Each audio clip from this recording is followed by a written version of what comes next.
આ આગળ એક રકમ આપેલી છે કે એક રકમ આની અંદર વર્ષ વસ્તુનો ભાવ જે ક્રમનો જથ્થો છે એની માહિતી આપેલી.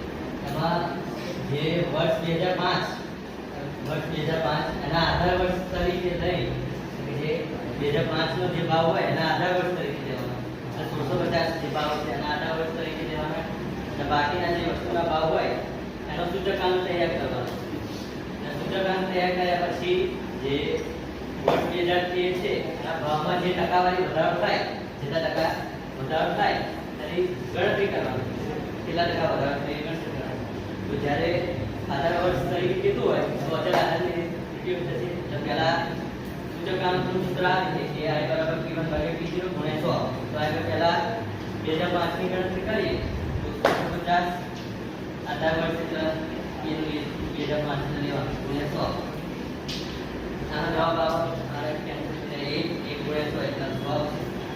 એ રીતે 2006 એ 1690 ભાગ્યા આધાર વર્ષ 1650 ગુણ્યા 100. આનો જવાબ આવશે 102.42. 2007 ભાગ્યા 1650 આધાર વર્ષ એકની જે વર્ષની જોઈએ. આનો જવાબ 104.84. જે 2008 નું 1750 ભાગ્યા 1650 ગુણ્યા 100. એનો જવાબ 106.06. જે 2009 નું 1080 ગુણ્યા 1650 ભાગ્યા ગુણ્યા 100. આનો જવાબ 109.70. 2010 માટે 1050 ભાગ્યા 1650 ગુણ્યા 100. જવાબ 112.12. એ 2011 નું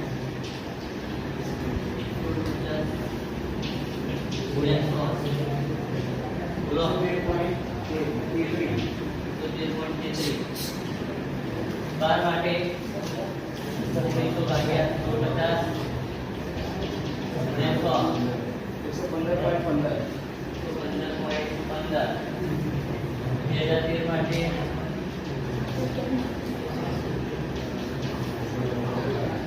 118.18. આ રીતે સૂચકાંક શોધવાનો. હવે આ આગળ 2013 માટે ટકાવારી વધારો જોવાનો. તો ટકાવારી જે આપણા 118.18 એમાંથી 100 બાદ કરીએ એટલે 18.18. એ જવાબ ટકાવારીમાં વધારો થયો એ 2013 નો.